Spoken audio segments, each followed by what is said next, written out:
Welcome back to the Troll Throw Podcast, and today, better late than never, we're talking about the excuse of a game that was the NFL Pro Bowl.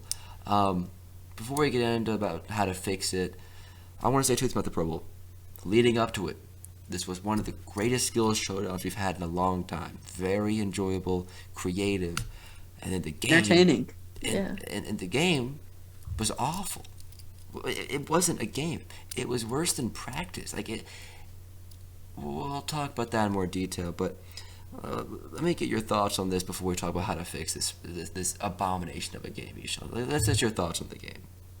Look, to me, just as a whole, the Pro Bowl is an honor, not a game. This was a glorified game of touch football. This is you and your friends going out at recess with a teacher supervising, making sure that nobody gets hurt. Recess than this. That is true. Fourth grade, we were tough. I know you remember that. But we were running into poles and stuff. I mean, we were putting our body on the line for flag football. These guys didn't even care. No, you would think that these are like the best quarterbacks in the NFL. There were 7 interceptions thrown. 6 in the first half. 6 in the first half. And the leading rusher for the entire game was Nick Chubb with 17 yards. I remember the Pro Bowls that I kind of grew up on where I would see touchdowns, people actually playing. It was so much more fun. That big Sean Taylor hit, I know that was a little bit before my time, but still. And I think 2014 hit. They tried to kind of modernize it. They did the fantasy drafts, and they stopped with the fantasy drafts, but they've kind of kept that modernized model with all the rule changes, trying to be fancy. And since then, it's never been the same. It's been an honor with an extended bonus of playing some football with your friends more than an actual all-star game, like what the NBA all-star game is, or even what the MLB is, or even the MLS, dude. It's networking at its finest. I mean, I don't blame the players at all. Their season's over. Some of them haven't been playing for a month, and it's a business decision. Are you really going to risk your upcoming free agency, your career, your $15 million contract for a $50,000 game? I mean, no, you're not.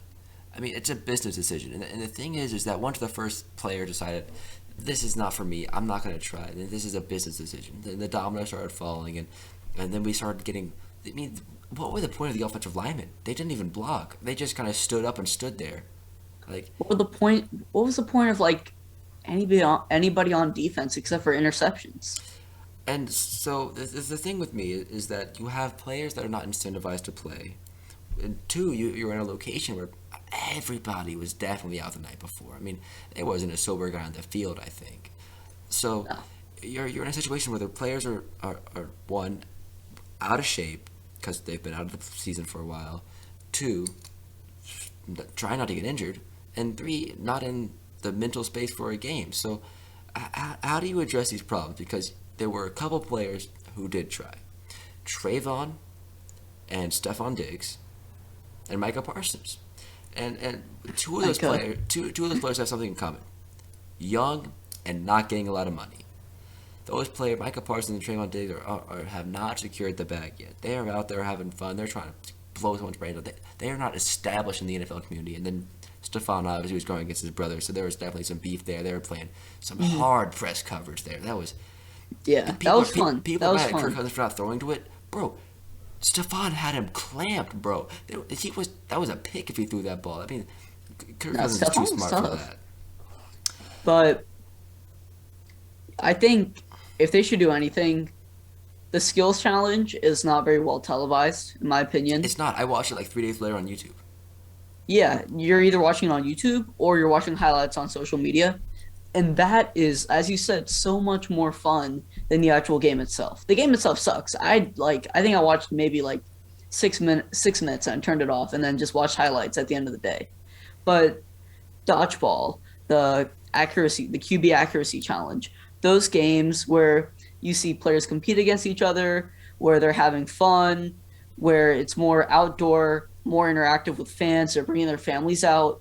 That is so much cooler to see. It offers a new dimension into the players. And I think with NFL players, more than really any other sports, you don't really get to know them like you get to know NBA players.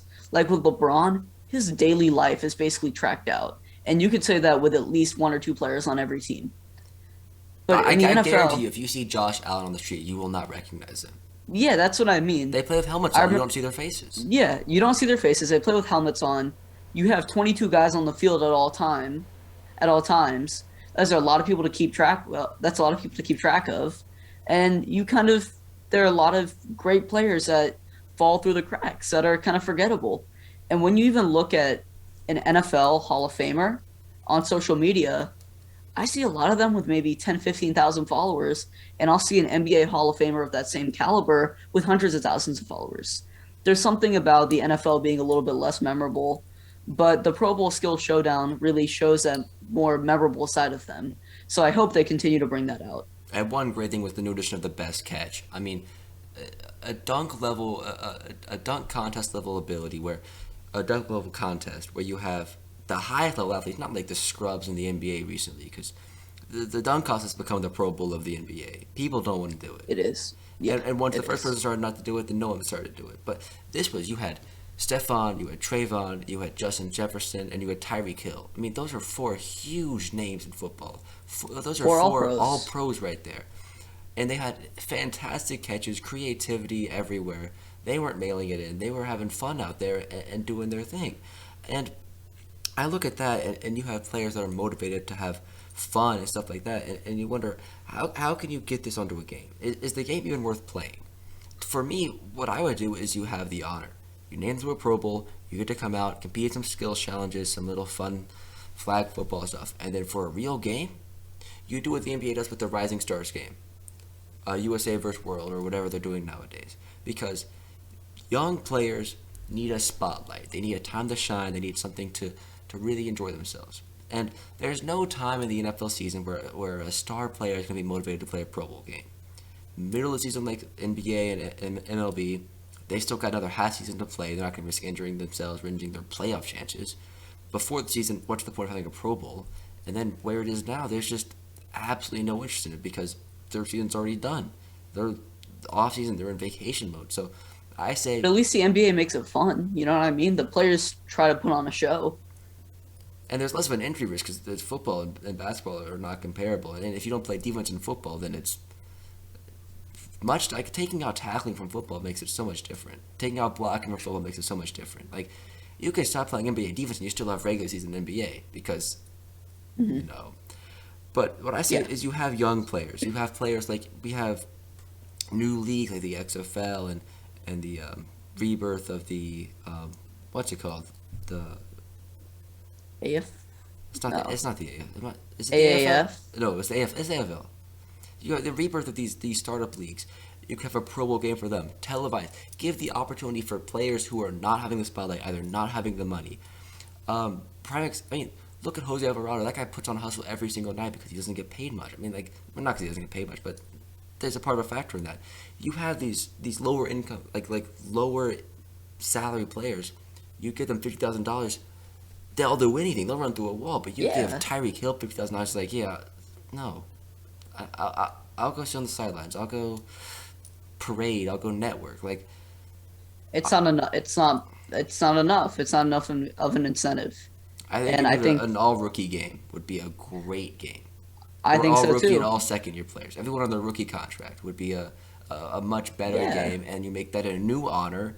An all rookie team, and the all rookie team gets to play against the all sophomore team or something like that. I think you could Yeah, do that'd be so much fun. or the all rookie team gets to go up against the all XFL team. I mean, you could have so many ideas to promote players because, as you said, the NFL. You could walk past an NFL player and you would never know, because one, they're unassuming because some of them are just regular size, not like a 7-foot basketball player, and two, you never see their faces unless they're like a all pro quarterback. So the NFL has a lot of problems with the Pro Bowl, and I think starting it off with giving a reason for players to play, and I think that's by giving players who want to play the chance to play instead of having the guys that are in the Pro Bowl actually playing.